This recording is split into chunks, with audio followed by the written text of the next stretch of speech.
এখানে কবরে যাওয়ার পর মানুষকে যখন জিজ্ঞাসা করা হবে মান রব্বুকা, তোমার রব কে?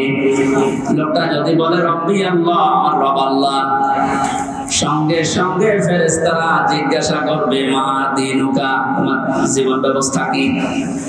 লোকটা যদি বলে দীনুল ইসলাম, সঙ্গে সঙ্গে ফেরেশতা বলবে মান হাযা রাজুল, এই লোকটা কে ছিল? লোকটা যদি বলেও ফেলে হাযা নাবিয়ুনা মুহাম্মাদুর রাসূলুল্লাহ সাল্লাল্লাহু আলাইহি সাল্লাম, সঙ্গে সঙ্গে ফেরেশতারা একটা বলবে এই কথাগুলো তুমি পেয়েছো কোথায়? কথা বুঝতেছেন? আপনি পৃথিবীর কোন বইয়ের নাম, কিতাবের নাম বললে ফেরেশতারা কিন্তু ওগুলো চিনবে না। আপনাকে সঙ্গে সঙ্গে জবাব দিতে হলে বলা লাগবে আমি কোরআনে পেয়েছি,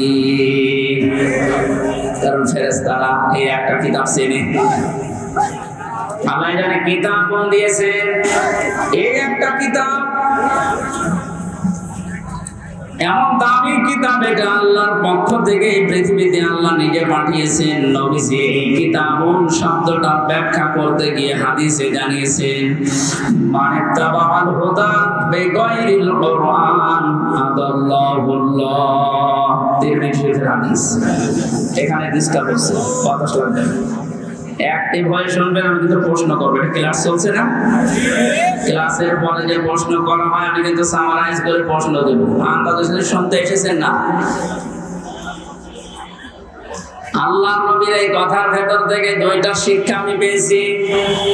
নবীজি জানিয়েছেন কোরআনে কারীম বাদ দিয়ে পৃথিবীর কোন জায়গায় যদি কেউ ভালো হওয়ার নিয়তে, হেদায়েত পাওয়ার নিয়তেও যায়, আল্লাহ নিজে দায়িত্ব নিয়ে তাকে গোমরাহ করে দেয়। কথার অর্থ বোঝেন? নবীজির হাদিসের শেষ অংশ ছিল আদাল্লাহুল্লাহ, আদাল্লা ইউদিল্লু, সুলাসে মুজাররাদ থেকে এসেছে। শব্দটা যদি ভাবে ফাল থেকে নবীজি বলতেন যে দাল্লা আদাল্লা ইউদিল্লু, ভাবে ফাল থেকে শব্দটা আসা, নবী দাল্লা ইয়াদিল্লু বলতে পারতেন। জাল্লা ইয়াদিল্লু এ শব্দ দিলে বাংলা অর্থ হতো আপনি নিজেই নিজেকে খারাপ বানিয়ে ফেলেছেন, আপনি নিজের জন্য নিজে দায়ী, আর কেউ দায়ী না। কিন্তু আদাল্লা শব্দ যখন আসবে বাংলা অর্থ তখন হবে আপনার হয়তো নিয়ত ভালো ছিল, আপনি কোন জায়গায় গিয়েছিলেন যে ভালো হয়ে যাব, কিন্তু কোরআন সেখানে ছিল না। এই জন্য আল্লাহ রাগ করে নিজে দায়িত্ব নিয়ে আপনাকে আরো খারাপ বানিয়ে দেবে। আলহামদুলিল্লাহি রাব্বিল মাশরিকাইনি ওয়া রাব্বিল মাগরিবাইন আল্লাযী খালাকা কুল্লা শাইইন যাওজাইন ওয়া আওজাবা আলাইনা আল-ইহসানা বিল ওয়ালিদাইন ওয়া আশহাদু আন লা ইলাহা ইল্লাল্লাহু ওয়াহদাহু লা শারীকা লাহু ওয়া আশহাদু আন্না মুহাম্মাদান আবদুহু ওয়া রাসূলুহু সাজ্জাদুল কাউনাইন সাল্লাল্লাহু আলাইহি ওয়া আলা আলিহি ওয়া সাহবিহি ওয়া তাবাইহি আজমাইন লাইলাহু ওয়া নাহারান ফি তারফাইন فقد قال الله تعالى في كلامه المجيد وبرهانه التوحيد أعوذ بالله من الشيطان الرجيم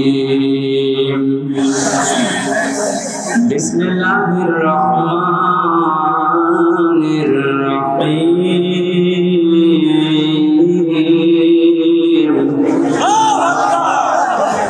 الذين يتبعون الرسول النبي الأمي الذي يجدونه مكتوبا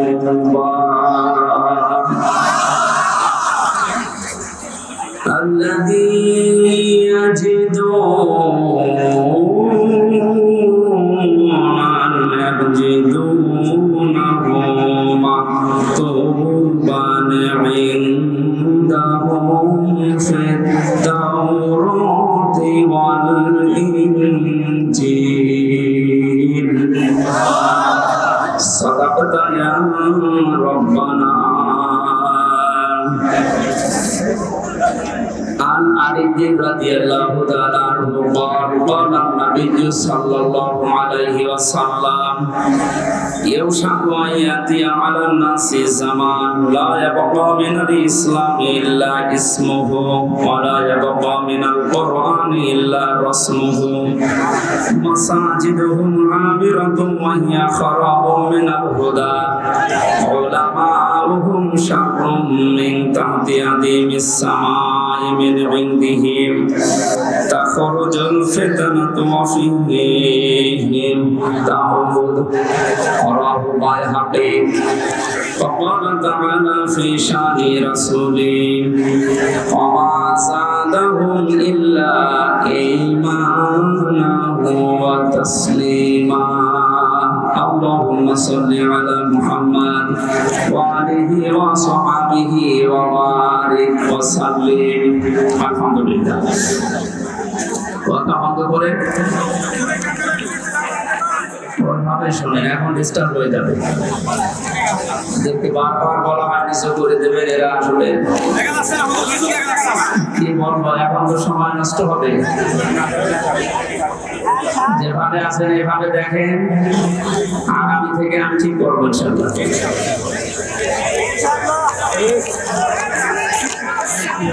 এই ঝামেলা করলে তো সমস্যা। চুপ করুন না, আজকের মতো অন্তত শেষ হোক। আমি কালকে ঘোষণা দিয়ে দিইনি মাহফিলে ক্যামেরা না আসে, এদের এই কারণে তো নিষেধ করা হয়। কথা বন্ধ করেন ভাই, যেভাবে আছেন ওইভাবে থাকা লাগবে, এখন ডিস্টার্ব হয়ে যাবে। আগামী থেকে আর ইনশাআল্লাহ ডিস্টার্ব যেন না হয় সেই কাজ করছিল। নাটোর জেলার বড়াইগ্রাম থানার অন্তর্গত মন্দির ঈদগাহ ময়দানে কোরআনে কারিমের তাফসীরের কোরআন মাহফিলের সম্মানিত সভাপতি জনাব বাপি বিল্লাহ সরদার, সহ সভাপতি জনাব Nazrul Islam Mondal, vice principal Rajapur honours college, এতক্ষণ পর্যন্ত যারা আলোচনা রেখেছেন যারা মাওলানা হোসেন আহমেদ মাহফুজ, হাফেজ মাওলানা মোহাম্মদ আলী সহ অন্যান্য উলামা ইকরাম, মাহফিলের প্রধান অতিথি শাইখুল মাশায়েখ, ভারপ্রাপ্ত সাবেক চেয়ারম্যান বড়াইগ্রাম উপজেলা পরিষদ, অ্যাসিস্ট্যান্ট সেক্রেটারি, বাংলাদেশ জামাতে ইসলামী নাটোর জেলা। এই শব্দটা বললেও আগে ভয় পেতাম, এখন ভয় আছে আমাদের না। জামাতে ইসলামী নাটোর জেলার শ্রদ্ধাভাজন অ্যাসিস্ট্যান্ট সেক্রেটারি যারা মাওলানা আব্দুল হাদি আব্দুল হাকিম দামাত বারকাতুহুল আলিয়া, মাহফিলে বসা আছেন সর্বজন শ্রদ্ধাভাজন ব্যক্তিত্ব ইসলামী আন্দোলন বাংলাদেশ জামাত ইসলামী নাটোর জেলার সম্মানিত সভাপতি আমির, আমাদের একান্ত প্রিয় বড় ভাই ইসলামিক চিন্তাবিদ জনাব ডক্টর মীর নুরুল ইসলাম, আতামাল্লাহু উমরাহু ওয়া বারাকাল্লাহু ফি হায়াতি, বলেন আমিন। এতক্ষণ যারা এখন পর্যন্ত সময় দিতে পারি নাই, আমরা দুঃখিত। আপনাদের এই এলোমেলো অবস্থার কারণে কথা বলেছেন আমার আগে সাবেক চেয়ারম্যান গৌরদাসপুর উপজেলা জনাব মোহাম্মদ আব্দুল আজিজ ভাই, জনাব সিদ্দুর রহমান সেক্রেটারি বাংলাদেশ জামাত ইসলামী বড়াইগ্রাম থানা, জনাব আব্দুল মান্নান মোল্লা সদস্য 4 নম্বর ইউনিয়ন নগর ইউনিয়ন পরিষদ। এরপরে যারা আলেম আছেন এখানে আলেমদের হায়াতের তারজেবা সিহাতে করলিয়া কামনা করছি, সকলে বলেন আমিন। সামনে বসা মুসলমান ভাইরা, পর্দার আড়ালে সম্মানিত মা এবং বোনেরা, প্রাণপ্রিয় নাটোরবাসী, আব্দুল আজিজ ভাই বলছিলেন না যে 17 বছর কথা বলার অভ্যাস নেই, সব ভুলে গেছি। আমাদের অবস্থা তাই, আমরা তো দিনের পর দিন একটু বাইরে থাকা পালিয়ে থাকার সুযোগ পেয়েছে, আর আমরা এমন জায়গায় ছিলাম কথা বলা তো দূরের কথা, আর করাও যেত না, এমন জায়গায় রেখেছি। সুতরাং আমরা অনেক কিছু ভুলে গেছি, আল্লাহ যেন আবার স্মরণ করিয়ে দেন জাতির উপকারের জন্য। যে আল্লাহ আমাদেরকে স্বাধীন বাংলাদেশে পরাধীন ছিলাম, আবার নতুন করে স্বাধীন হওয়ার একটা স্বাদ আমাদেরকে দেখালেন। সবচাইতে বড় স্বাদ পাবো যদি আল্লাহ কোরআন দিয়ে জমিনটা চলে। এইটা দেখতে মন খুব চায়। আমি 7-8 দিন আগে ছিলাম মালয়েশিয়া, দুবাই, সিঙ্গাপুর, সমস্ত জায়গায়। এদের দেশে ইসলাম নেই, কিন্তু ইসলামের নিয়ম নীতিগুলো তারা মানে। 1500 বছর আগে বিশ্বনবী যে জানিয়েছিলেন পবিত্রতা ঈমানের অঙ্গ, এটা শোনেননি কোনোদিন? পাক পবিত্র থাকা এটা ঈমানের অঙ্গ। কোন কোন জায়গায় পেয়েছি এটা ঈমানের অর্ধেক। এই শব্দটা নিয়ে চিন্তা করেছিলাম, তিনি এত গুরুত্ব দিয়ে কথা বলার কারণ কি? সিঙ্গাপুরে যে দেখলাম এই হাদিসের বাস্তবতা চলছে। আমার সামনে একজন, তার ছেলে একটা ঠোঙা, এই যে চিপস মিপস চকলেট মকলেট খাবার পর এটা ঠোঙা ফেলেছিল রাস্তায়। কোথায় ছিল পুলিশ জানি না, সঙ্গে সঙ্গে এসে এটা ফেলেছে কি? আমার ছেলে বোঝে না, এই জন্য না, রাস্তাঘাটে কিছু ফেলা যাবে না, যখন ফেলেছে জরিমানা দেওয়া লাগবে, ধরে নিয়ে গেল থানায়। কি পরিষ্কার পরিচ্ছন্ন, কি মানে জায়গাটা দেখলে মনে হচ্ছে। রাতের বেলা যে বাড়িতে ছিলাম বললাম, ভাই মশা দিন। কিসের মশা? মশা নেই এদেশে। কত বড় পরিষ্কার থাকলে একটা মশা চোখে দেখা যায় না, বলেন তো? এই জন্য বলছি ওদের দেশে ইসলাম ওরা মানে না, কিন্তু ইসলামের নিয়ম নীতি গুলো দেখলাম ফলো করছে। বিশ্বাস করে না ইসলাম যে শান্তির ধর্ম, এটা বিশ্বাস করে না। খ্রিস্টান আর বৌদ্ধ দেশে বেশি, কিন্তু ইসলামের নিয়ম নীতি ফলো করার কারণে, শুধু আইনের শাসন থাকার কারণে এই 17 বছর অনেকে শুধু মিথ্যা বলে উড়িয়েছে যে আইনের শাসন আমরা প্রতিষ্ঠা করেছি, কিচ্ছু করে না। এই শব্দটা উল্টিয়ে বলা যায় যে বেআইনের শাসন প্রতিষ্ঠা করেছিল। গতকালকে সাবেক অবৈধ আইন মন্ত্রী, অবৈধ বলা যাবে কারণ সরকার অবৈধ, মন্ত্রীগুলো অবৈধ। যখন ডিম উপর দিয়ে মারে, নিচ দিয়ে মারে, বিভিন্ন জায়গায় যখন ডিম দিচ্ছিল থেরাপির কারণে, তো শেষ পর্যন্ত বলেই ফেলেছে একটা দোষ আমার না, সব আমাদের উপর থেকে নির্দেশ দিয়েছে হাসিনা। এই কথাটা বলার পরে দেখলাম লোকটা হাসতেছে।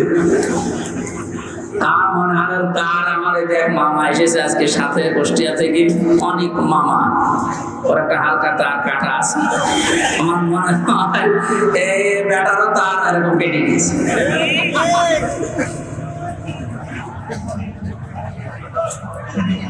এখন যা যে যারে ধরছে একটু কিছু দিলে সব ধরছে, বর্তাছে আল্লাহর উপর।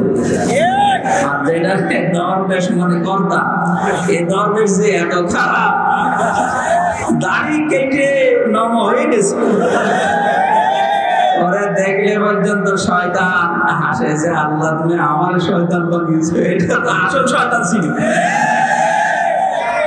হোসেন মাওলানা বলছিল না 29,000 না, ওটা 36,000। পদ্মা সেতু বানিয়েছে 32,000 টাকা খরচ করে। মানে এই লোকটা শুধু বাইরের একটা ব্যাংকে টাকা পড়ে আছে 36,000 কোটি টাকা। ওই টাকাগুলো ফেরত পেলে বাংলাদেশে আর একটা পদ্মা সেতু আনবে।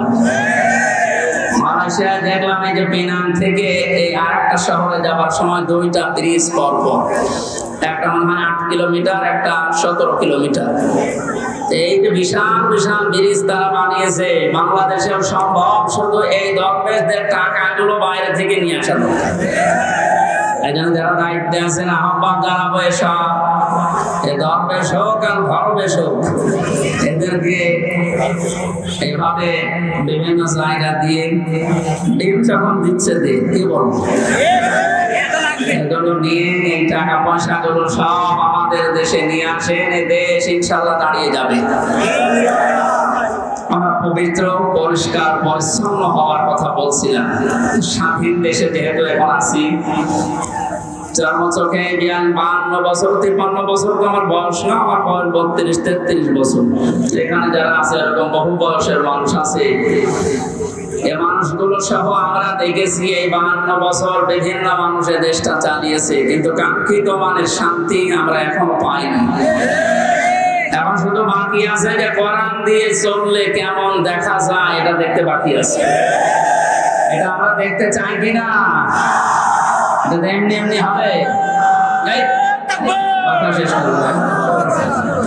এমনি এমনি শুধু দোয়া করে হবে? কাজ করা লাগবে না?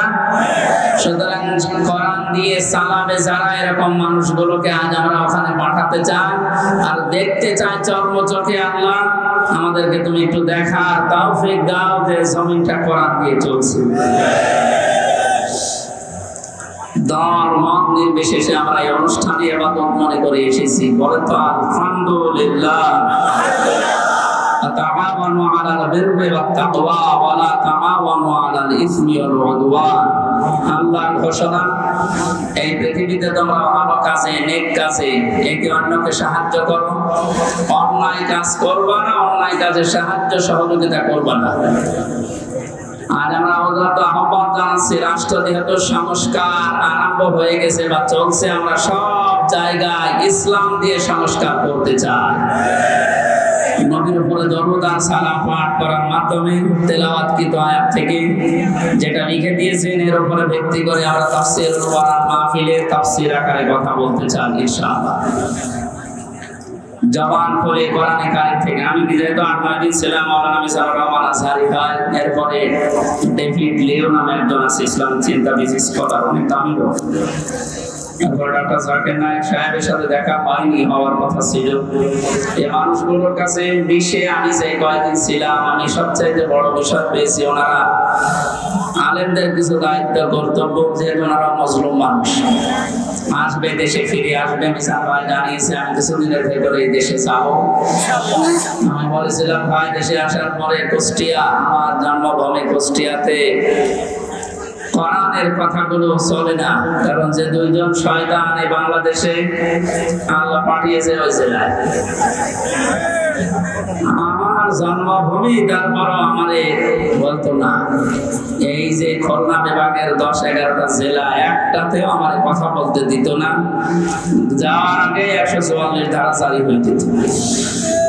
এখন যেহেতু সুযোগ এসেছে, মাকে বললাম আমার কুষ্টিয়া দিয়ে আপনি কোরআনের কথাগুলো আরম্ভ করবেন। উনি সময় দিতে চেয়েছি, দেখি দেশে আসো ইনশাআল্লাহ। বাংলাদেশের প্রত্যেকটি জায়গা তখন আর জামাতের প্রোডাক্ট কেউ বলতে পারবে না।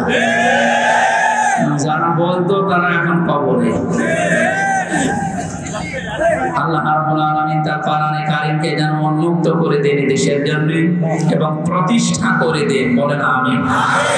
সূরা আরাফ কোন সূরা বলেন তো? 157 নম্বর, একটা মাত্র আয়াতের 4 ভাগের 1 ভাগ আমরা পড়েছি। বিশ্বনবীর হাদিস লক্ষ লক্ষ, সেখান থেকে একটা হাদিস নবীজির জামাই হযরতে আলীর বর্ণনা করা, যোগের সাথে মিলিয়ে আমরা তেলাওয়াত করলাম। এই দুইটাকে সামনে রেখে কোরআন যেভাবে তাফসীর করা লাগে হক আদায় করে চেষ্টা চালাচ্ছি ইনশাআল্লাহ। এটা যেহেতু মমতাজের কনসার্ট না, সে মহিলার এখন আর কনসার্ট করা সম্ভব না, কারণ তারও দোলাদুলি এখন আর কেউ দেখতে চায় না, ফেটেও আর কারো যাচ্ছে না। ফেটে যাচ্ছে এখন সারা বাংলাদেশে শুধু আল্লাহর কথা হবে। মানুষের জিকির করে আমরা বহু দেখেছি, একটা মানুষের আলোচনা, একটা মানুষের জিকির যে পরিমাণ হয়েছিল, যদি আল্লাহর জিকির ওই পরিমাণ এই দেশে হতো, আমরা আল্লাহর ওলি হয়ে যেতাম। আল্লাহরও মনে হয় সহ্যের বাইরে চলে গেছে, না তো এত অপমান তো আমি ফেরাউনকেও হতে দেখি। আমি তো জীবনী পড়েছি, তাহলে এত অপমান হয়নি। আল্লাহ রাব্বুল আলামিন কোরআনে কারীম কিভাবে মানুষের সামনে উপস্থাপন করা লাগে এটা আমাদের শিখিয়েছেন 1500 বছর আগে। আমরা আল্লাহর ওই ধরনটা সামনে নিয়ে আসি নাকি আমার মন মতো বলবো না। আল্লাহ পাক বলেন কিতাবুন উনসিলা ইলাইকা ফালা ইয়াকুন ফি সাদরিকা ফারাজুম মিনহু লিতুনদিরা বিহি ওয়া যিকরা লিল মুমিনিন। আল্লাহ বলেন এই একটা কিতাব, পৃথিবীতে একটাই মাত্র কিতাবের নাম আল্লাহ জানিয়েছেন, তার নাম কোরআন শরীফ। এখানে কবরে যাওয়ার পর মানুষকে যখন জিজ্ঞাসা করা হবে মান রব্বুকা, তোমার রব কে? লোকটা যদি বলে রব্বি আল্লাহ, আমার রব আল্লাহ, সঙ্গে সঙ্গে ফেরেশতারা জিজ্ঞাসা করবে মা দীনুকা, তোমার জীবন ব্যবস্থা কি? লোকটা যদি বলে দীনুল ইসলাম, সঙ্গে সঙ্গে ফেরেশতা বলবে মান হাযার রাজুল, এই লোকটা কে ছিল? লোকটা যদি বলে ফেলে হাযা নবিয়ুনা মুহাম্মাদুর রাসূলুল্লাহ সাল্লাল্লাহু আলাইহি সাল্লাম, সঙ্গে সঙ্গে ফেরেশতারা আরেকটা বলবে এই কথাগুলো তুমি পেয়েছো কোথায়? কথা বুঝতেছেন? আপনি পৃথিবীর কোন বইয়ের নাম, কিতাবের নাম বললে ফেরেশতারা কিন্তু ওগুলো চিনবে না। আপনাকে সঙ্গে সঙ্গে জবাব দিতে হলে বলা লাগবে আমি কোরআনে পেয়েছি, কারণ ফেরেশতারা এই একটা কিতাব চেনে। আল্লাহ জানে কিতাব কোন দিয়েছেন, এই একটা কিতাব, এমন দামি কিতাব, এটা আল্লাহর পক্ষ থেকে এই পৃথিবীতে আল্লাহ নিজে পাঠিয়েছেন। নবীজি এই কিতাবুন শব্দটা ব্যাখ্যা করতে গিয়ে হাদিসে জানিয়েছেন মানে তাবাল হুদা বিগাইরিল কুরআন আদাল্লাহুল্লাহ, তিরমিজি শরীফের হাদিস। এখানে ডিসকাস হচ্ছে, কথা শুনবেন, অ্যাক্টিভ হয়ে শুনবেন। আমি কিন্তু প্রশ্ন করবো, এটা ক্লাস চলছে না? ক্লাসের পরে যে প্রশ্ন করা হয় আমি কিন্তু সামারাইজ করে প্রশ্ন দেবো। আন্দাজে শুনতে এসেছেন না? আল্লাহ নবীর এই কথার ভেতর থেকে দুইটা শিক্ষা আমি পেয়েছি। নবীজি জানিয়েছেন কোরআনে কারীম বাদ দিয়ে পৃথিবীর কোন জায়গায় যদি কেউ ভালো হওয়ার নিয়তে, হেদায়েত পাওয়ার নিয়তেও যায়, আল্লাহ নিজে দায়িত্ব নিয়ে তাকে গোমরাহ করে দেয়। কথা অর্থ বোঝেন? নবীজির হাদিসের শেষ অংশ ছিল আদাল্লাহুল্লাহ, আদাল্লাহ ইউদিল্লু, সুলাসে মুজাররাদ থেকে এসেছে। শব্দটা যদি ভাবে ফান থেকে নবীজি বলতেন যে দাল্লা আদাল্লাহ ইউদিল্লু, বাড়ি ফান থেকে শব্দটা আসা, নবী দাল্লা ইয়াদিল্লু বলতে পারতেন। এ শব্দ দিলে বাংলা অর্থ হতো আপনি নিজেই নিজেকে খারাপ বানিয়ে ফেলেছেন, আপনি নিজের জন্য নিজে দায়ী, আর কেউ দায়ী না। কিন্তু আদাল্লাহ শব্দ যখন আসবে বাংলা অর্থ তখন হবে আপনার হয়তো নিয়ত ভালো ছিল, আপনি কোন জায়গায় গিয়েছিলেন যে ভালো হয়ে যাব, কিন্তু কোরআন সেখানে ছিল না। এই জন্য আল্লাহ রাগ করে নিজে দায়িত্ব নিয়ে আপনাকে আরো খারাপ বানিয়ে দেবে। এটার জন্য সবচেয়ে বড় কারণ হচ্ছে পৃথিবীতে একটাই মাত্র কিতাব আল্লাহ মানুষকে হেদায়েত দেওয়ার জন্য সর্বশেষ পাঠিয়েছেন, তার নাম কোরআন শরীফ। কোরআন বাদ দিয়ে হেদায়েত দেওয়ার মতো কোন কিতাব কিয়ামত পর্যন্ত আর নেই। কথা বুঝতেছেন? এটা সর্বপ্রথম আয়াত দেখবেন যালিকাল কিতাবু লা রাইবা ফিহি, কিতাবে আলিফ লাম আছে।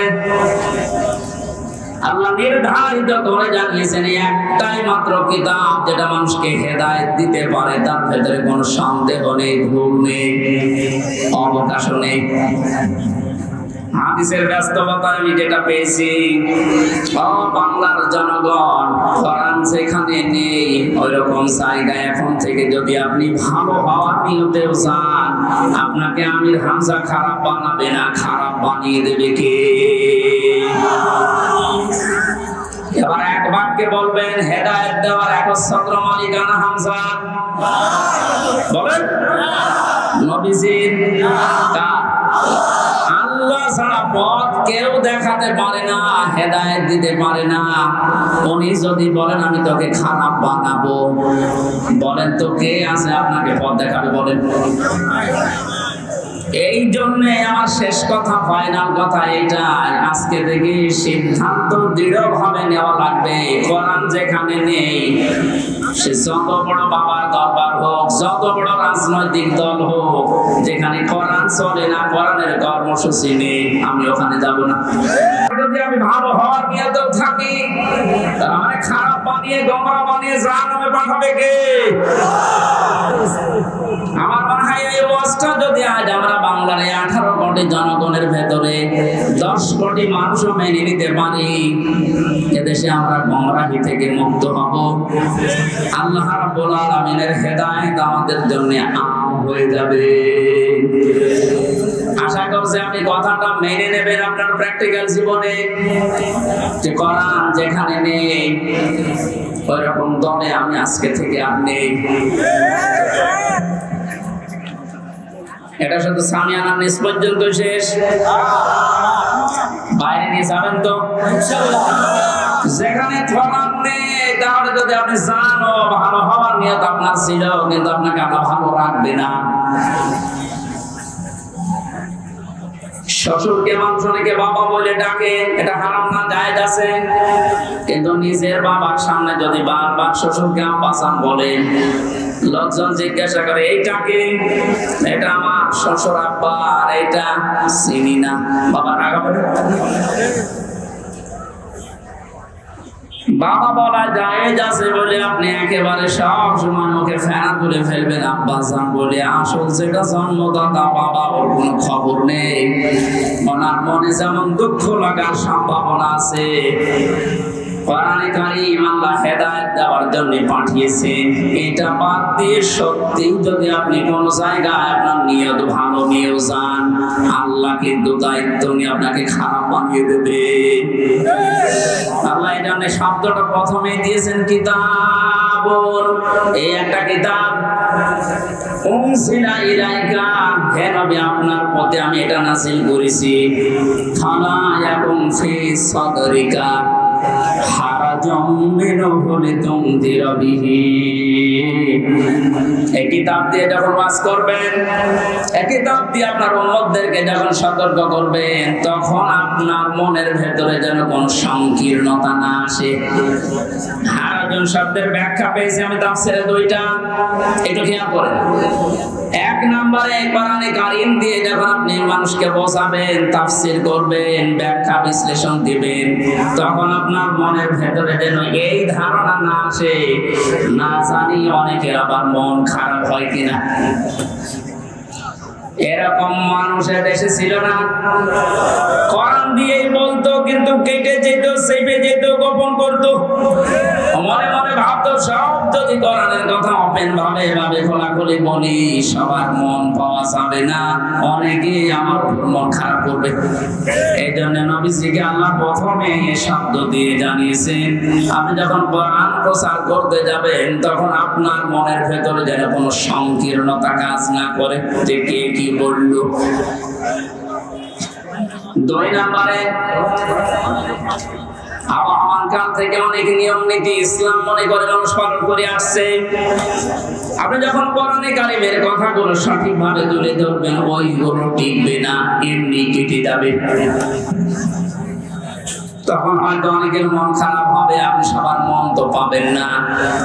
এই জন্য আপনাকে বলছি, কে কি মনে করবে বলবে, কারো দিকে তাকাবেন না। আপনার মনও যেন ছোট না হয়, সংকীর্ণ না হয়। সঠিক কথাগুলো তুলে ধরার দায়িত্ব আপনার, আর হেদায়েত দেওয়ার দায়িত্ব আমি আল্লাহর। কোরআন শরীফ আমি আল্লাহ দিয়েছি মুমিনদের জন্য, এটা উপদেশ। এই আয়াতটা সামনে রেখে আজকে আমরা তেলাওয়াত কি আয়াতের তাফসীর করব ইনশাআল্লাহ। এবার বলি আমরা, আউযু বিল্লাহি মিনাশ শাইতানির রাজীম, বিসমিল্লাহির রহমানির রহিম। আল্লাযীনা ইয়াত্তাবিউনার রাসূলান নাবিয়্যাল উম্মিয়্যাল্লাযী ইয়াজিদুনাহু মাকতুবান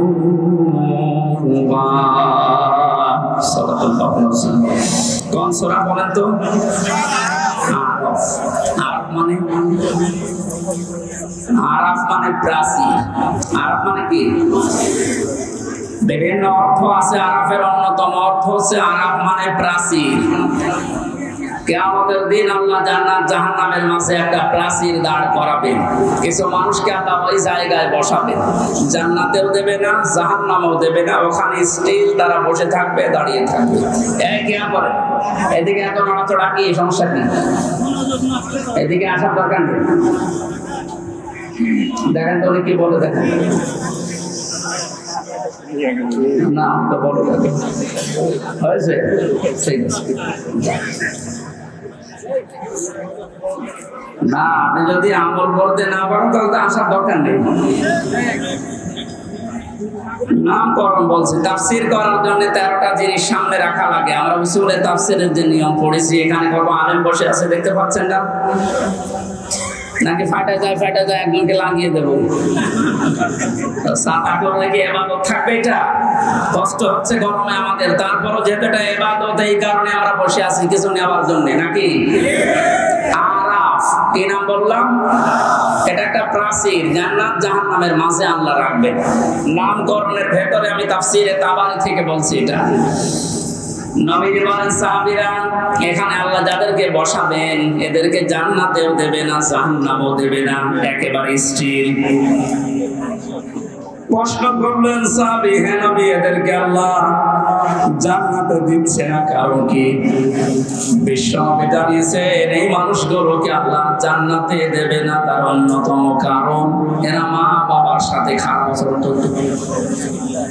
এরা নামাজ পড়েছে, রোজা রেখেছে, ভালো ভালো কাজের আঞ্জাম দুনিয়ায় দিয়েছে, দান সাদকা এদের সব ছিল, শুধু একটা বিষয় পারিবারিক জীবনে মা বাবার সাথে এদের ভালো ব্যবহার ছিল না।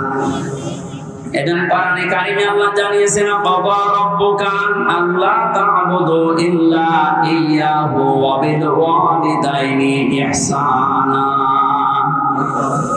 আমি আল্লাহ রায় দিয়েছি, রায় দিচ্ছেন কে? আমি আল্লাহ রায় দিয়েছি, ফয়সালা করেছি, সিদ্ধান্ত নিয়ে ফেলেছি যে আমি আল্লাহ ছাড়া কারো ইবাদত করা যাবে না। আর মা বাবা যাদের আছে তাদের সাথে ভালো ব্যবহার করা লাগবে। এই আয়াতের ভেতরে দুইটা বিষয় বেশি। কয়টা? এই যে আল্লাহর ইবাদত করা লাগবে, আল্লাহর আইন মানা লাগবে, কোনো প্রশ্ন করা যাবে? বলেন বলেন, আপনার বুঝে আসুক বা না আসুক, আল্লাহর আইন আল্লাহর ইবাদত মাস্ট বি। আপনাকে এই জন্য আল্লাহ বানিয়েছে। তাহলে আল্লাহর আইন মানা এটা ফরজ। আল্লাহর আইন মানা কি? আর জোরে বলেন। মা বাবার আইন মানা কি? এই শোনেন, মাঝখানে ওয়া আল্লাহ দিয়েছেন, খেলা করার জন্য দিয়েছেন।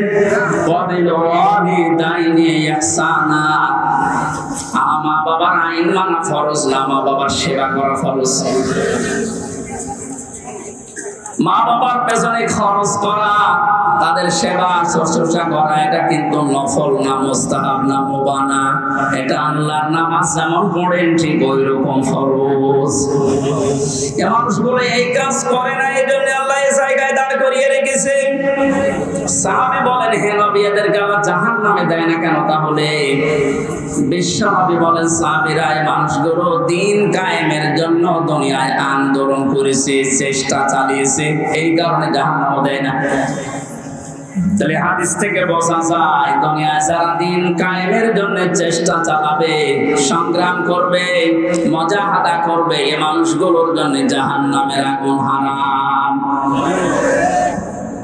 আমরা জাহান্নামে যেতে চাই না, কারণ যারা আমরা ইসলাম এই পৃথিবীতে দাঁড় করানোর জন্য, কায়েম করার জন্য চেষ্টা চালিয়ে যাচ্ছি, খাদেম হিসাবে, কামলা হিসাবে, আমাদেরকে আল্লাহ জাহান্নামে দেবেন আপনি বিশ্বাস করতে পারেন। তো পারিবারিক জীবনে যেন এমন কোন কাজ আমরা না করি যে না আমরা জান্নাতেও যেতে পারছি না। এখন একটা ছোট্ট প্রশ্ন এখানে আছে, আজ হাজার লক্ষ পরিবারে আমরা অনেকেই চেষ্টা করে যাচ্ছি যে পারিবারিক জীবনে আমরা শান্তি সুখে কাটাবো, যেন জাহান্নামে যাওয়া না লাগে মা বাবার সাথে আচরণ খারাপ করার কারণে। অনেক পরিবারে আমরা বাস্তবে দেখতে পাচ্ছি স্ত্রীর কারণে আর স্ত্রীর মা বাবার এই কুপরামর্শের কারণে অনেক সংসারে সন্তান মা বাবার সাথে ভালো আচরণ করতে পারছে না। সম্মানিত মা বোন যারা বিভিন্ন জায়গায় বসে আছেন, শুধু নামাজ পড়া আর পর্দা করা ইবাদত না, মানুষের সাথে মুআমালাত মুআশারাত পারিবারিক জীবনে নিজের নিকট আত্মীয় স্বজনের সাথে ভালো ব্যবহার করা ইবাদত। এটা হাজারো পরিবারে নেই, এজন্য অনেক মানুষ ইসলাম সঠিকভাবে মানতেও পারছে না।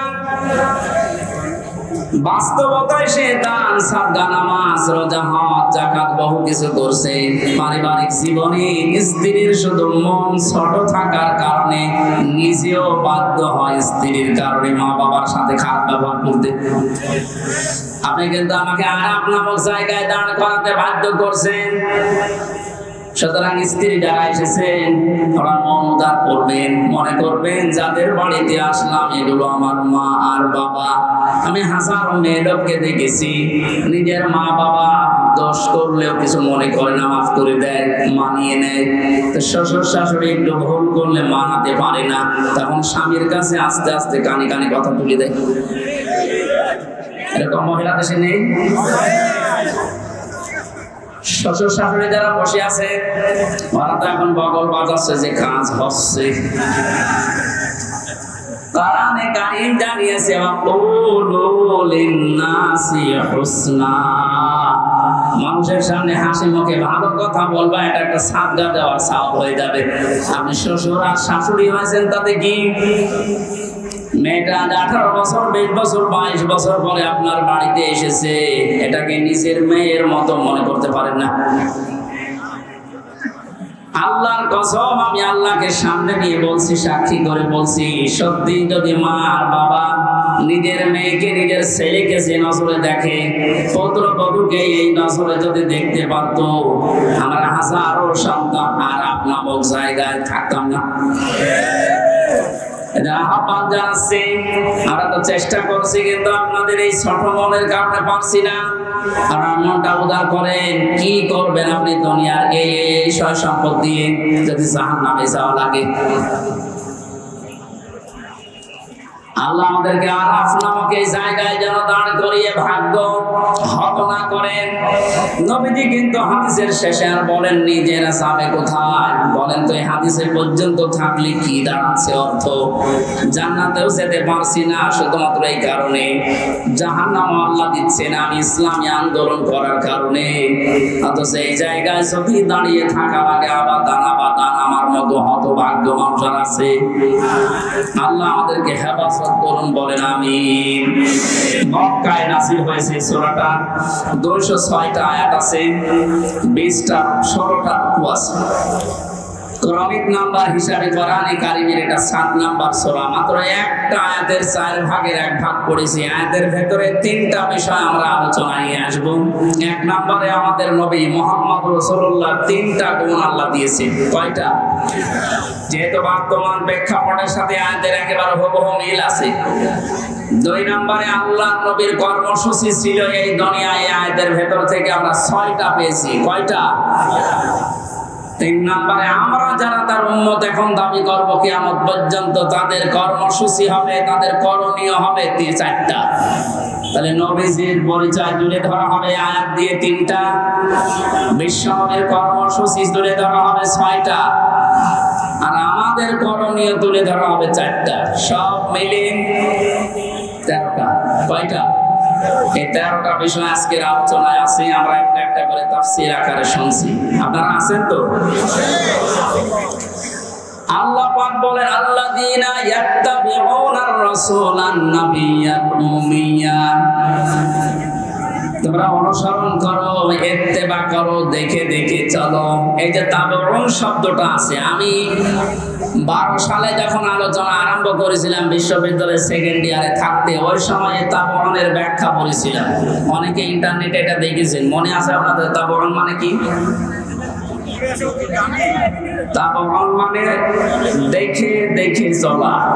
আপনার সামনে একটা মানুষ হেঁটে যাচ্ছে, কিভাবে কিভাবে পা লাগায়, কোথায় হাত নাড়ায়, মাজা দোলায়, কিভাবে তাকায়, একেবারে ওইভাবে হুবহু ওই জায়গায় পা ফেলে হাত নাড়িয়ে মাজা দুলিয়ে চলার নাম তাবাউন। আল্লাহ পাক এখানে ইত্তেবা দিয়েছেন, আল্লাযীনা যারা ইয়াত্তাবিউনা অনুসরণ করছে, করবে। এটা মোজানে বর্তমান ভবিষ্যৎ, প্রেজেন্ট ফিউচার। কার অনুসরণ করছে, করবে? রাসূলান নাবিয়্যাল উম্মিয়া, বিশ্বনবীর পরিচয় আল্লাহ এখানে দিয়েছেন তিনটা। এক নম্বরে রাসূল ছিলেন তিনি, দুই নম্বরে তিনি ছিলেন নবী, তিন নম্বরে তিনি ছিলেন উম্মি। এবার আসেন তো, রাসূল কাকে বলে, নবী কাকে বলে, উম্মি কাকে বলে? এ পৃথিবীতে বহু নবী এবং রাসূলের কথা আমরা শুনেছি, 1,24,000 নবী রাসূলের কথা আমরা জানি। পৃথিবীতে আল্লাহ মানুষকে হেদায়েত দেওয়ার জন্য, পথ প্রদর্শন করার জন্য পাঠিয়েছেন। এতগুলো নবীর জীবনী, কর্ম পদ্ধতি বলতে বলতে তো সময় চলে যাবে। আমি গুরুত্বপূর্ণ কয়েকটা নবীর জীবনী থেকে বলছি। যত নবীকে আল্লাহ দুনিয়ায় দাওয়াতি কাজ করতে পাঠিয়েছিলেন, সবচাইতে বেশি কষ্ট সহ্য করেছিলেন হযরতে মুহাম্মদুর রাসূলুল্লাহ। এনার পরে যার নামের তালিকা পাওয়া যায় তিনি হযরতে ইব্রাহিম আলাইহিস সালাম। এনার পরে যার নামের তালিকা আছে হযরতে নূহ আলাইহিস সালাম। এনার পরে যাদের নামের তালিকা আছে সিরিয়াল হিসাবে, আল্লাহ পাক কোরআনে কারিমে জানিয়েছেন, শারা'a লাকুম মিনাদ-দীনি মা ওয়াসসা বিহি নূহা ওয়াল্লাযী আওহায়না ইলাইকা।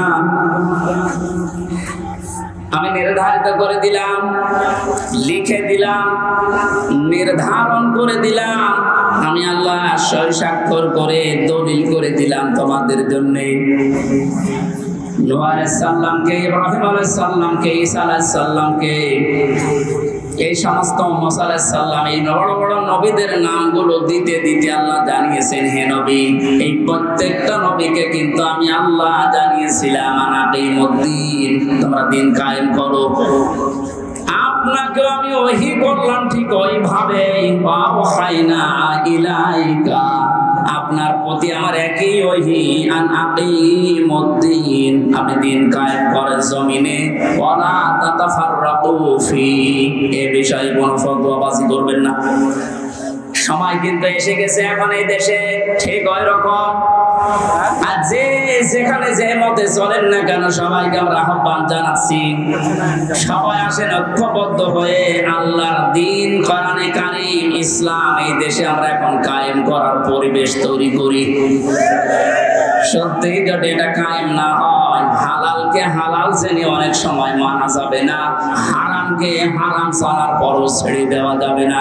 এই 17 বছর যেটা দেখলাম, এই জন্য আমাদের সবচাইতে বড় কাজ হবে এখন আল্লাহর এই জমিনে আল্লাহর দ্বীন কি করে কায়েম করা যায়, দাঁড় করানো যায়। বিশ্ব নবী মুহাম্মদ রাসূলুল্লাহকে আল্লাহ রাসূল বলে ঘোষণা দিচ্ছেন যে, হে নবী, আপনি আপনার পরিচয় উম্মতদের সামনে দিবেন যে আমি তোমাদের জন্য রাসূল হয়ে এসেছি। 511 জন রাসূলের কথা আমরা পড়েছি, আর বাকিগুলো সব আল্লাহর নবী হিসাবে পাঠিয়েছিলেন। এই সমস্ত মানুষদের দায়িত্ব কোরআনে কারিমে এক একটি আয়াতের ভেতরে আল্লাহ দিয়েছেন, ওয়ালাকাদ বা'আসনা ফি কুল্লি উম্মাতির রাসূলান আনি ইবুদুল্লাহ ওয়াজতানিবুত তাগুত। রব্বুল আলামিন বলেন, এ পৃথিবীর যত ওয়ালাকাদ বা'আসনা ফি কুল্লি উম্মাতির রাসূলান, প্রত্যেকটি জাতির জন্য আমি আল্লাহ রাসূল পাঠিয়েছিলাম। প্রতিটি নবী আর রাসূলদের জীবনের দায়িত্ব মূল ছিল দুইটা। তারা উম্মতদের কাছে যে বলতেন আল্লাহর ইবাদত করো। কার ইবাদত? এই শব্দটা নিয়ে হাজারো জায়গায় আমরা এই দেশের ভেতরে অনেক ভেজাল দেখতে পাচ্ছি। কমে দিয়েছে ফ্যান, ইয়ার কি মারছে, দেখেন বসে বসে।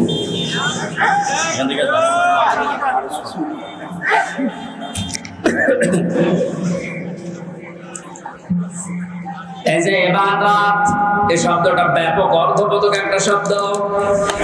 এটা নিয়ে আজ হাজারো ঝামেলা ভেজাল তৈরি করে শব্দটাকে আজ কলঙ্কিত করে ফেলেছে অনেকে। এই জন্য সতর্ক হওয়ার সময়, সংস্কারের সময় যখন চলছে, আমরা এখন সতর্ক এবং সংস্কার এই মন নিয়ে আমরা ইবাদত করব। আমার ইবাদতের ভেতরে যেন কোনো ভেজাল না আসে। গাড়ি গাড়ি ইবাদত করা লাগবে, কোরআনে আল্লাহ এমন দেয়নি। ইবাদত করো, আখলিস দীনাকা ইয়াকফিকাল আমালুল কলিল। তোমার ঈমানটা যদি খাঁটি হয়, কাজকর্ম আমল যদি কম হয়, আমার আল্লাহ মাফ করে দিবে। আমাদের অনেকের কাজ কারবার দরবেশ বাবার মতো গাড়ি গাড়ি দেখতে পাচ্ছি। ওর একটা বক্তব্য শুনেছিলাম কয়েকদিন আগে, ও বলেছে কোরআনেও সমস্যা আছে।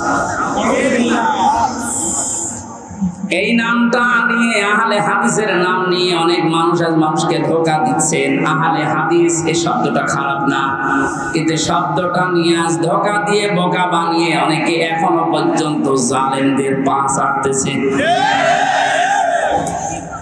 কালকের বক্তব্য ছিল একজনের রফিক নামে, আমি নাম নিয়েছি এই কারণে চেনার জন্য। লোকটা জানাচ্ছে এখন জনগণকে, আবু সাঈদ নামে এই ছেলেটা শহীদ হয়নি, ও নিজে আত্মহত্যা করেছে।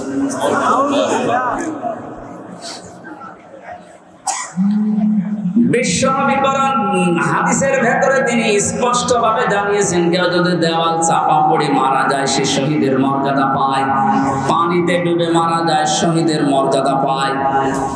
এই কথা কি নতুন শুনছেন? বলেন। আগুনে পুড়ে যদি কেউ মারা যায় সে যদি শহীদের মর্যাদা পায়, অ্যাক্সিডেন্ট করে মরলে যদি শাহাদাতের মর্যাদা পায়। এই পৃথিবীর ময়দানে জালেমদের জুলুমের সামনে মোকাবেলা করতে গিয়ে নিজের জীবনটা সে দিয়ে দিল, তাকে আপনি শহীদ বলতে আপনার অসুবিধা লাগে কোন জায়গায় বলেন তো দেখি?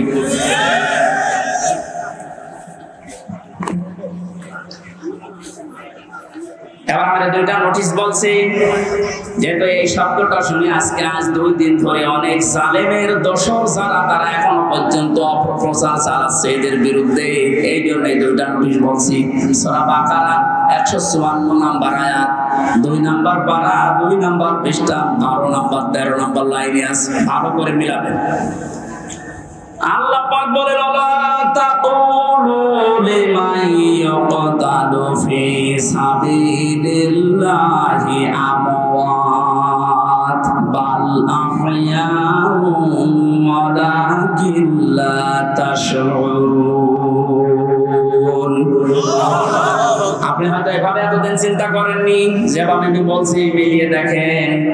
আল্লাহ বলেন, আলা তাকুলু, হে পৃথিবীর লোকেরা, কেউ এ কথা মুখ দিয়ে বলবা না। কথা বলে মানুষ কি দিয়ে? বল না কেন? এই জন্য মুখের উপর আল্লাহ নোটিশ দিয়েছেন, কেউ এ কথা বলবা না। একজন দুইজন না, কেউ বলবা না বহু বছর। লিমান ইয়াকতালু ফি সাবিলিল্লাহি আমওয়াত, আমি আল্লাহর জন্য, মানবতার জন্য যারা জীবন দিয়ে গেল, এই মানুষ মরে গেছে, এই কথা বলবা না। বাল আহয়াউন, বরং তারা জীবিত। ওয়ালাকিন লা তাশউরুন, কিন্তু তোমরা টের পাও না। এটা তো মুখের উপর আল্লাহ দিলেন, মানুষ মুখের পরে অন্তরেও ধারণা করতে পারে। ধারণা করে কি দিয়ে? অন্তর দিয়ে মানুষ যেন ধারণাও না করে যে তারা শহীদ হয়নি, তারা এমনি মারা গেছে, কথা যেন ধারণাও না করে। সূরা আলে ইমরান 4 নম্বর পারা 11 নম্বর পৃষ্ঠা 9 নম্বর লাইনের 159 নম্বর আয়াতে 69 নম্বর আয়াতে জানিয়েছেন, ওয়ালা তাহসাবান্নাল্লাযীনা কুতিলু ফি সাবিলিল্লাহি আমওয়াতা বাল আহয়াউন ইনদা রাব্বিহিম ইরযাকুন। খুব খেয়াল করেন, অন্তর দিয়েও কেউ যেন ধারণা না করে যারা মারা গেছে। আল্লাহ পাক বলেন, ধারণাও কোনোদিন করবি না যে মরে গেছে না। কারণ জীবন জালেমের সামনে নিজের জীবন দিয়ে দেওয়া তো সহজ কথা না। ওরা কিন্তু জীবিত আছে, ওরা জিন্দা। তারা তাদের রবের কাছে রিজিক পাচ্ছে। সুতরাং আবু সাঈদ রংপুরের এই ছেলেটা জালেমের সামনে দাঁড়িয়ে জীবনটা দিয়ে শাহাদাতের মরণ পেয়েছে। এটা কোনোদিন আপনি মুখ দিয়ে যেন না বলেন যে লোকটা মরে গেছে, ধারণা না করেন তো মরে গেছে না, শহীদ হয়েছে। কি হয়েছে? স্বাধীনভাবে কথা বলতে পারতাম না। পাশের জেলায় বাড়ি আমার, নাটোর, কুষ্টিয়া। এখানে দাওয়াত খেতে এসেছিলাম বিয়ের, তারপর আমার ঢুকতে দেয়নি। কোথায় ছিলাম আপনি টের পেয়েছেন? স্বাধীনতা পরাধীনতা কি আমরা 17 বছর টের পেয়েছি। স্বাধীনভাবে চলাফেরা করার বাক স্বাধীনতা ফিরিয়ে দেওয়ার জন্য যে মানুষগুলো জীবন দিয়েছে, মাস্ট বি 100 ভাগ আমি বিশ্বাস করি ওরা সব শাহাদাতের মর্যাদা পেয়েছে। এমনকি জালেমের জুলুমের শিকার হয়ে আয়না ঘরেও বহু মানুষ জীবন দিয়েছে, জেলখানার ভেতরে জীবন দিয়েছে। এমনকি কোরআনের পাখিকে অনেকে বলছে উনি স্বাভাবিকভাবে মারা গেছে। না, আমি পাশে ছেড়েছিলাম, উনি 1 নম্বরে, আমি 4 নম্বরে। আল্লাহর সাথে আমার একদিন দেখা হয়েছিল, মাত্র 10 মিনিটের জন্য। উনি এমনি মারা যায়নি, ওনাকে মেরে ফেলা হয়েছে। তার বাস্তব মুখের হাসিটা এখন ভিডিও বের হচ্ছে। জেলার সফরের আত্মীয়রা তারা পরিচয় দিয়ে বলছে ওনাকে জোর করে সই করিয়ে বলেছে আপনি সই করেন, আপনাকে মুক্ত করে দেওয়া হবে নির্বাহী আদেশে। এই কথা বলে বের করে নিয়ে গেছে। উনি তো খুশি আনন্দ যেন পরিবারের কাছে ফিরে যাচ্ছে। কিন্তু শয়তান যারা আছে, শয়তানি করে ষড়যন্ত্র করে যাকে দায়িত্ব দিয়েছিলেন মোস্তফা জামান এই কোলাঙ্গার, এই যে কি জিনিস এখন আমরা টের পাচ্ছি, একার তৈরি করা এখন আপনি দেখতে পাচ্ছেন। আমার মনে হয় একে যদি আমার মতো এরকম 10 দিন রিমান্ডে রাখেন, সব সত্য কথা বলে ফেলবে। আমার মুখ দিয়ে রিমান্ডে একটা কথা ওরা বের করতে পারেনি। শেষ পর্যন্ত মন মতো লিখে আমাকে বলছে সই করেন, আপনারা ছেড়ে দেওয়া হবে। আমি তো রিমান্ডে বসতাম না যে 164 কি, মানে গেলাম ছেড়ে যখন দেওয়া হবে দেই। এখন দেখি সব আমার বিপক্ষে লিখেছে। আমি নাকি দেশের বিরুদ্ধে কথা বলতাম। যতগুলো বক্তব্য দিয়েছি দেশের ভালোবাসার পক্ষে দিয়েছি, কারণ দেশকে ভালোবাসা এটা ইমানের অঙ্গ। আরে মানুষগুলো এটা আমাকে বলে কয়ে নিয়েছে যে বলেন আপনি যে আপনাকে এদেশের কিছু মানুষ টাকা পয়সা দিয়ে ব্যবহার করে যে আপনি দেশের বিরুদ্ধে, এই সরকারের বিরুদ্ধে, তাহলে আপনাকে ছেড়ে দেব। শেষ পর্যন্ত বলতে রাজি যখন হলাম না, 11 ঘন্টা আমার টাঙিয়ে রেখেছিল কালো কাপড় দিয়ে চোখ বেঁধে। নিজেরা নিজেরা বলা করতো হুজুর আপনি নির্দোষ আমরা জানি, কিন্তু আপনাকে এই কথা বলা লাগবে। পেছনে হাত হ্যান্ডকাপ দিয়ে বেঁধে, কালো কাপড় দিয়ে চোখ বেঁধে 11 ঘন্টা এক জায়গায় আমার নামাজও পড়তে দেয়নি। 4 ওয়াক্ত জোহর আসর মাগরিব এসা আমি সব ইশারায় পড়েছি। এখন নামাজ পড়ছি কোন সময় আমি তাও জানি না, কারণ মাটির নিচে তো। সর্বশেষ যখন বললাম না এত বড় মিথ্যা কথা আমি বলতে পারবো না, আকিস গ্রুপে আমি চাকরি করতাম, ওনাদের বিরুদ্ধে হাজার হাজার কথা লিখতে বলেছেন, একটাও পারবো না, কারণ ওনারা এরকম না। শেষে আমার বলছে যদি আপনি আজকে সন্ধ্যার ভেতরে এগুলো স্বীকার না করেন, না বলেন, তাহলে আপনার বউ তুলে নিয়ে আনবো। কি চরিত্র দেখিস। আর এখন অনেক সুর তুলছে, অনেক কাছে এদের মাফ করে দাও। এই জালেমদের মাফ করা মানে মাসরুমের উপরে অভিশাপ।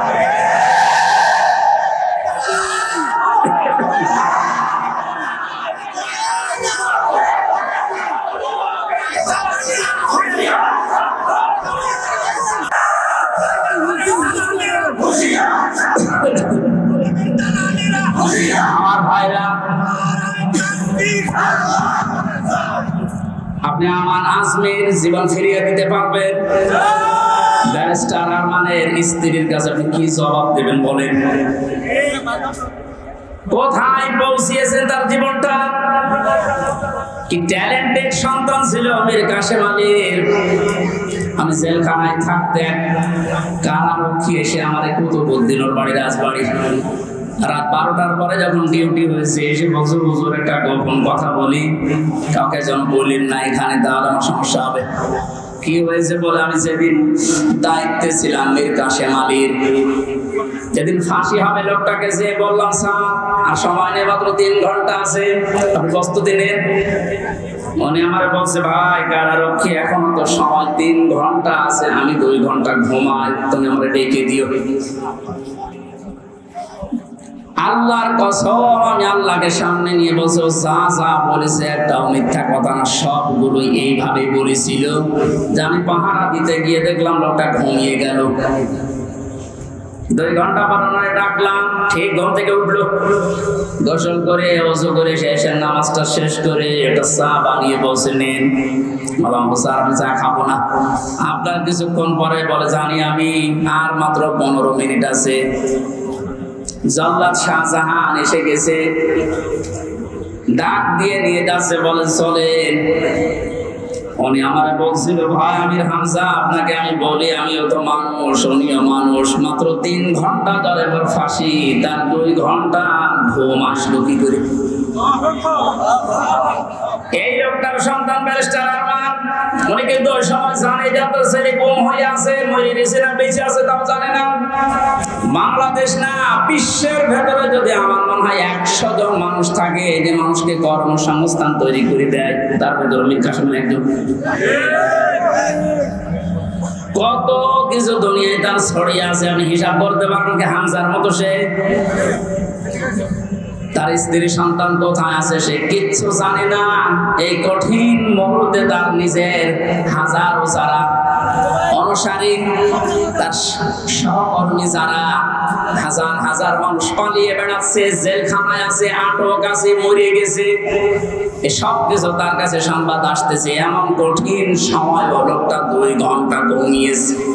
এমনি ঘুম আসবে না, অবশ্যই আমার আল্লাহ তাকে সূরা হামিম সিজদার 30 নম্বর আয়াত ফেরেশতা দিয়ে শুনিয়েছে। কোরআনে কারীম জানিয়েছে ইন্নাল্লাযীনা ক্বালু রাব্বুনাল্লাহু সুম্মা ইসতাকামু তাতানাজ্জালু আলাইহিমুল মালাইকা আল্লা তাখাফু ওয়া লা তাহজানু ওয়া আবশিরু বিল জান্নাতিল্লাতী কুনতুম তুআদুন। আল্লাহ পাক বলেন যারা এই কথা বলে যে আল্লাহ তুমি আমাদের রব, আমি ঠিকই আছি এই কথার উপরে, আল্লাহর সঙ্গে সঙ্গে তার বিপদে আপদে পড়লে ফেরেশতা নাযিল করবে। এই জন্য তাতানাজ্জাল দিয়েছেন আল্লাহ, 1 জন 2 জন পাঠায় না, মালায়েকা বহু বছর হাজারো ফেরেশতা তার জন্য আল্লাহ পাঠিয়ে সান্ত্বনা দেয়। আল্লাহ তাখাফু ওয়া লা তাহজানু, কোনো ভয় নেই, কোনো চিন্তা নেই। আবশিরু বিল জান্নাহ, ওই জান্নাতের সুসংবাদ গ্রহণ করো। আল্লাতী কুনতুম তুআদুন, যার ওয়াদা আল্লাহ করেছে। আমার মনে হয় ঠিক মীর কাশেম আলী শহীদ উনি আল্লাহর ফেরেশতাদের দ্বারা শুনতে পেয়েছিলেন সন্তান ব্যারিস্টার আরমানের জন্য চিন্তা নেই, হাজার হাজার সহকর্মীর জন্য চিন্তা নেই, এগুলো আল্লাহ সব দেখবে, তুমি জান্নাতে প্রবেশ করো। তাছাড়া কি করে ঘুম এসেছে আমার তো বিশ্বাস হয় না। আমিও তো ছিলাম, আমার তো ঘুম আসতো না, রাতের পরে রাত আমি বিনা ঘুমে কাটিয়েছি। ঘুম আসে না, কি করবো? 2-3টা ঘুমের পরে খেয়েও ঘুম আসে না। অথচ লোকটার 2 ঘন্টা 2.5 ঘন্টা পরে ফাঁসি, আর বলছে আমি 2 ঘন্টা ঘুমিয়ে নেই। আপনি কি চাতা মনে করেন এটা? এই লোকটার সন্তান ব্যারিস্টার আরমান 8টা বছর তার স্ত্রী জানতো না যে লোকটা বেঁচে আছে না মারা গেছে। গতকালকে তিনি একটা ভিডিওতে বলছিল আমি আমার পরিবারের আশা ছেড়ে দিয়েছিলাম, কারণ খাবার দিত পচা খাবার, অধিকাংশ সময় আমার রোজা রেখে কাটানো লাগতো। এই 8 বছরে আমার মনে হয় সে প্রায় 8 বছরই রোজা ছিল।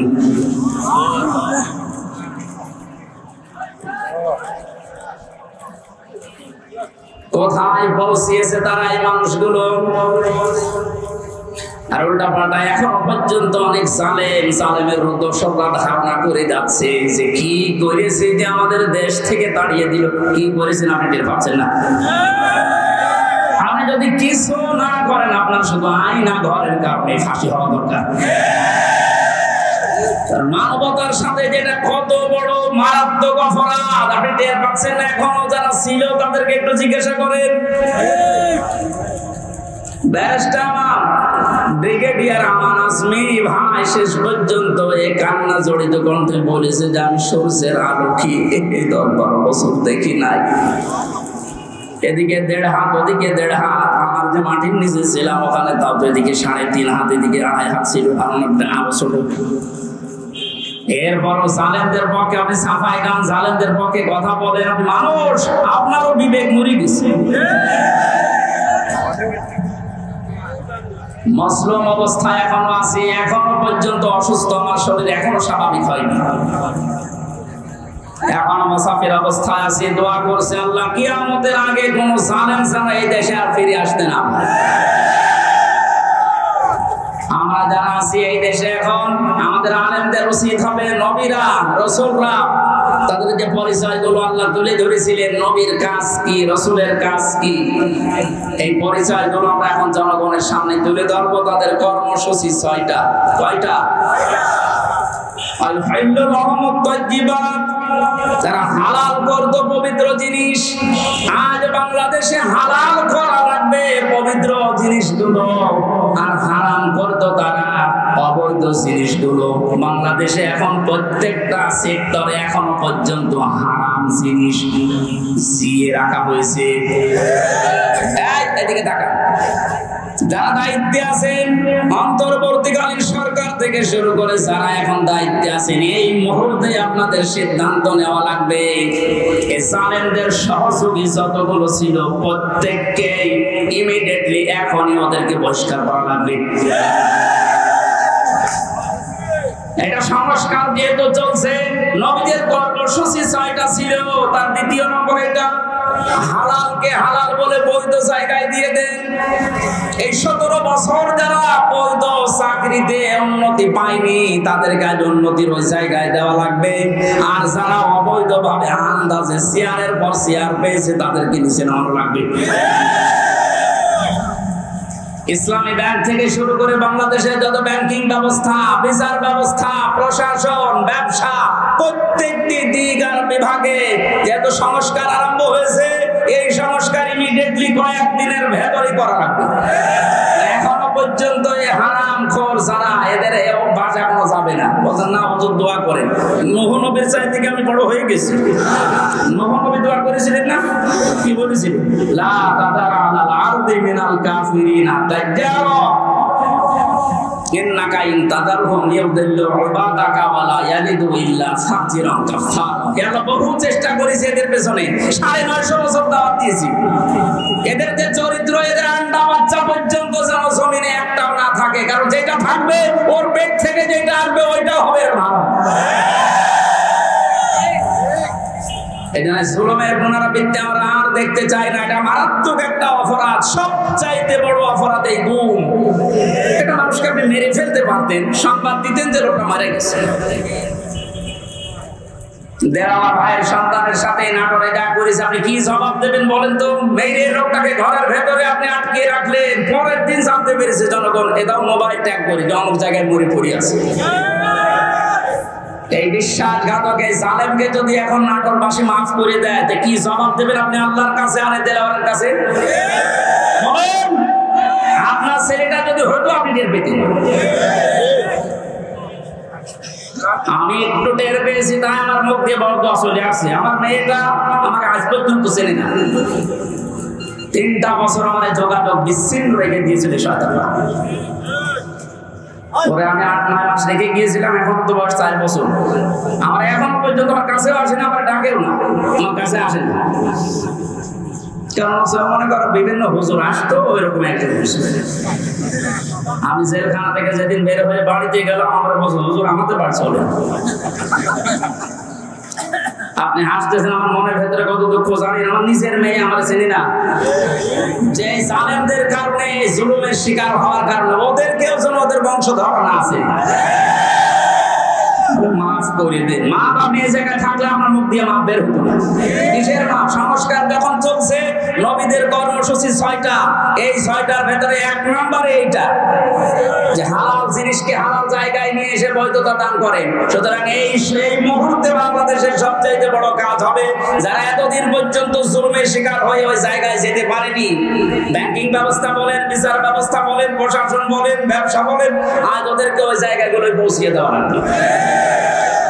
আর হারাম কাজ যেগুলো হারাম হিসাবে হারাম ঘোষণা দেওয়া লাগবে। হারাম দেশে নেই, এই কথা বলেন না কেন?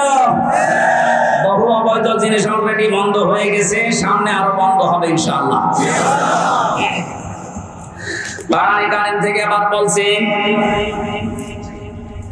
আল্লাহ রাব্বুল আলামিন জানিয়েছেন, হে পৃথিবীর মানুষেরা, 3 নম্বর নবীদের কাজ ছিল সৎ কাজে আদেশ করবে, তারা অসৎ কাজে বাধা দেবে। আজ বাংলাদেশ জামাতে ইসলামীর সর্বোচ্চ দায়িত্বে যিনি আছেন ডাক্তার শফিকুর রহমানের দিকে আপনি তাকান।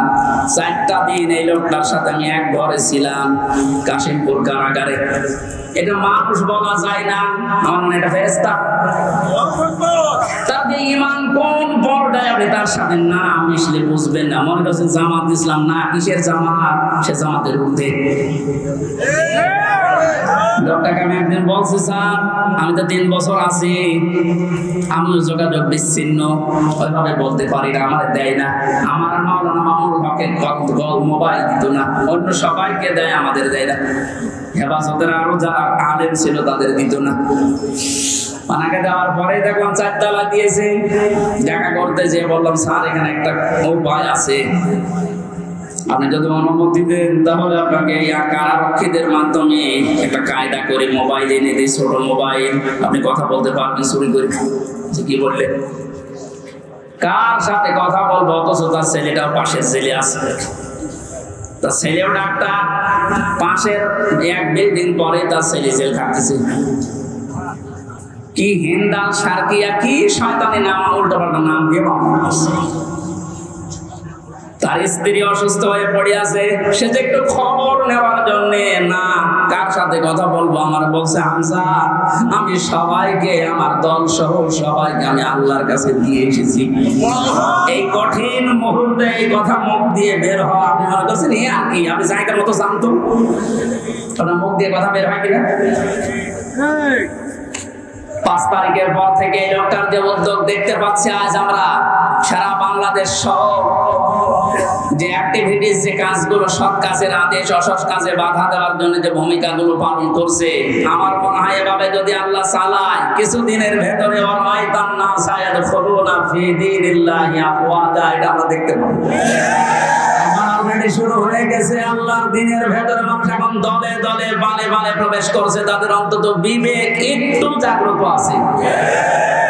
বহু শিক্ষিত মানুষ আমি কথা বলি তো মাঝে মাঝে দেখি, না বলছে আর কি করবো, জীবনটা নষ্ট করে ফেলেছে জালেমের কথা শুনে, বাকি জীবনটা অন্তত ইসলামের কাছে দিয়ে আখিরাতটা তৈরি করি। যেহেতু কোরআনে কারিমের ঘোষণা এইটা, হে নবী যখন আসবে আল্লাহর সাহায্য, তখন আপনি বিজয় দেখতে পাবেন, আর বিজয় আসবে দলে দলে মানুষ ইসলামে প্রবেশ করবে, এটা এখন দেখতে বাকি আছে। শুরু হয়ে গেছে অলরেডি। 20% মানুষ এই দেশে দিন কায়েম হোক এটা চাইতো, কিন্তু 5 তারিখের পর থেকে আজকে 19 তারিখ মাত্র, এই কয়েকদিনে জরিপ পেলাম অলরেডি 35% মানুষ এই দেশে এখন চাচ্ছে যে দিন এই দেশে কায়েম হোক। এভাবে চলতে থাক, দেখবেন 51% পার হয়ে যাবে অন্তত কিছুদিনের ভেতরে। আর 51% হয়ে গেলে দেশে ইসলাম কায়েম করা কোনো দাদা ঠেকাতে পারবে না। ওইটা দেখার আশায় আছে। কথা বলেন। নবীদের কর্মসূচি, আমি এক একটা শব্দের ভেতরে লক্ষ লক্ষ কথা, আমি এত ব্যাখ্যা করতে গেলে এতে গলা বসে যাচ্ছে, মাইকটা মন মতো হয়নি। 2 নম্বর প্রচন্ড গরম, তো ভেতরে ঘেমে ঘাম গায়ে বসে যাচ্ছে, এই জন্য গলা বসে যাচ্ছে। বোঝা নামিয়ে দেবে, এটা নবীদের কর্মসূচির ভেতরে ছিল। বোঝা নামিয়ে দেয়নি আল্লাহ। এরপরে ছিল বন্দিত্ব অপসারণ করা, বন্দিত্ব অপসারণ চলছে আজ। আমার যা বিশ্বাস, এই দেশে যারা স্বাধীনতা চায়, যারা এই দেশে মানুষের মত প্রকাশের স্বাধীনতা একেবারে সব জায়গায় দিতে চায়, যে সবাই সবার মন মতো চলবা, একটা মানুষ যদি এই দেশে জন্মগ্রহণ করে সেই দেশের বৈধ নাগরিক। জামাত ইসলামী বাংলাদেশের কেন্দ্রীয় আমির শ্রী ডাক্তার শফিকুর রহমান ঘোষণা অলরেডি দিয়ে দিয়েছে, এই দেশে আমরা সবাই এক পরিবার। সুতরাং জালেম যারা বাইরে চলে গেছে, জালেমরা যেন কিয়ামতের আগে আর না আসে। বলেন, সবাই যেহেতু আমরা এক পরিবার, একটা পরিবার যেভাবে থাকে আমরা এদেশে এখন ওইভাবে থাকতে চাই। রাষ্ট্র সংস্কার অলরেডি চলছে, বন্দিত্ব যারা ছিল এখন তাদেরকে মুক্ত করার এই সংস্কারও চলছে। বিনা কারণে যারা বিনা বিচারে আটক অবস্থায় ছিল, আল্লাহ যেন এটা তাড়াতাড়ি খুব দ্রুত করে দেন। বলেন আমিন। নবীদের এখান থেকে আমরা যারা উম্মত, তাদের 4টা কাজ এই মুহূর্ত থেকে শুরু করা লাগবে। 1 নম্বরে আল্লাযিনা আমানু, যারা ঈমান আনার দরকার আমাদের এখন। ঈমান এখন বলেন আমার ঈমান নেই মানে আমি মুসলমানের ঘরের সন্তান, আমার বাবা ঈমানদার, দাদা ঈমানদার, আমিও ঈমানদার না। ঈমানদারের প্রকাশ হচ্ছে আল্লাহর কোরআনে যে নিয়ম নীতিগুলো আছে ওইগুলো বাস্তব বিশ্বাস করে দেখানো। এটা এখন দেখাতে পারবো না ইনশাআল্লাহ। কোনো কিছু নেই সামনে, যে জালেমদের কাছে 14 বার অনুমতি নেওয়া লাগতো, ওই জালেমরা এখন অনুমতি নিয়ে পা ফেলবে ইনশাআল্লাহ সামনে। গতকালকে গিয়েছিলাম ফরিদপুরে, মাসখানেক আগেও ছিল আমার মাহফিল ওই গ্রামে, অথচ জালেমদের 14 জায়গায় অনুমতি নিয়ে আমার উঠতে দেয়, বলে না ওনারা বাদ দিয়ে। অথচ গতকালকে যাওয়ার পরে সভাপতি আমার বলছে, হুজুর যে জালেমগুলো বাধা দিয়েছিল ওরা এখন বলছে হুজুরকে এবারে এগিয়ে দিন। দিন পাল্টে অলরেডি গেছে। দিন বদল যখন শুরু হয়েছে, সংস্কার চলছে। যেখানে যেখানে জুলুম অত্যাচার, ছাত্র ভাইরা যারা আছে ঐক্যবদ্ধ হয়ে এই জুলুমের অবসান ঘটানোই লাগবে ইনশাআল্লাহ। বহু ব্রিজ এই দেশে আছে যেখানে ফেরেশতারা আমার টোল নিত। আমার কুষ্টিয়ার এই যে মেহেদি রনি ব্রিজের যে টোল, এক শয়তান নাকি আদায় করত। 5 তারিখে স্বাধীন হওয়ার পরে বিকালে ওটা উড়িয়ে দিয়েছে, এখন সবাই খুশি। এরকম বহু জায়গায় অবৈধভাবে যারা টোল তুলত, এই টোল গুলো যেন সব ভেঙে গড়িয়ে মাটির সাথে মিশিয়ে দেওয়া হয়। আমাদের ঈমান তাহলে 2 নম্বরে নবীদেরকে সাহায্য করা। নবী যেহেতু নেই, নবীর উত্তরাধিকারী এখন যারা, নবীর অনুসারী এখন যারা কাজকর্ম চালাচ্ছে ইসলাম এই দেশে নিয়ে আসার জন্য, তাদের সাহায্য করা আমাদের কর্মসূচির ভেতরে নিয়ে আসতে হবে। আমি এটা ভাঙিয়ে বলছি, সূরা আরাফের 157 নম্বর আয়াত আপনি বাড়ি যেয়ে তাফসীর আকারে পড়েন, এটা পাবেন। 3 নম্বরে তাদের সাহায্যে দেওয়া লাগবে। সুতরাং আজ যারা এই দেশে একামতের দিনের দায়িত্ব পালন করছে, আপনি তাদের সাহায্যে যান, দেখেন তাদের অ্যাক্টিভিটিস, তাদের কর্ম, তাদের চরিত্র কি, এগুলো দেখে যদি আপনার ভালো লাগে আপনি তাদের সাহায্য করেন। 4 নম্বরে তাদের সাহায্য শুধু করবেন না, এদের উপরে যে নূর আল্লাহ নাযিল করেছে নবীদের উপরে, এই নূর মানে কোরআন শরীফ, এই নূরের বাস্তবায়ন যেন হয়। এই নূর দেখে দেখে সামনে আমাদের পথ চলা লাগবে। আল্লাহ এই 13টা জিনিস আমাদের জীবনে যেন এনে দেন। বলেন আমিন। আমি আমার এই ছোট্ট ঈমান থেকে এবং ছোট্ট জীবন থেকে যেটা দেখলাম, বাংলাদেশে যারা একামতের দিনের দায়িত্ব পালন করছে এবং সামনে করবে, আমি গ্যারান্টি দিতে পারি এই মানুষগুলোর ভেতরে যদি 4 আনা দুর্নীতি কোনোদিন পান, তাহলে আপনি সঙ্গে সঙ্গে আস্তাগফিরুল্লাহ বলে মুখ ফিরিয়ে চলে আসবেন। আমার বিশ্বাস, আমি যা পেয়েছি, যা দেখেছি, 4 আনা দুর্নীতি এদের ভেতরে পাবেন না। এদের অনেক নাস্তিক পর্যন্ত আজ বলতে বাধ্য হচ্ছে, এরা যদি 5টা বছর চালাতে পারে এই দেশে শান্তি কাকে বলে আপনি দেখতে পাবেন। আল্লাহ তুমি তোমার কোরআনে কারিমে দেশে কায়েম করে দাও, এটা আমরা দেখতে চাই। আল্লাহুম্মা আমিন। লা ইলাহা ইল্লা আনতা সুবহানাক ইন্নী কুনতু মিনাজ জালিমিন।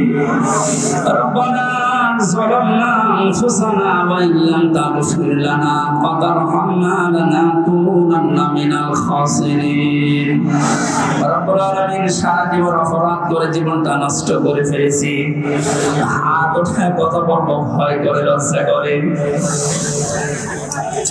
যেহেতু তুমি স্বাধীনতা আমাদের এনে দিয়েছো এই দেশটা তুমি মুক্ত ভাবে কথা বলার পরিবেশ দিয়েছো আল্লাহ তাআলা তোমার আইন করে দেশে মুক্ত করে দাও চর্ম চোখে যেন দেখতে পারি তোমার কোরআন এই দেশটা চলছে আল্লাহ কোরআনের আয়োজনে যারা আঞ্জাম দিবে মানুষগুলোকে কবুল করো আমিন নবীর মতো আমরাও দোয়া করছি লা তাদার আলাল আরদি মিনাল কাফিরিনা দাজ্জারা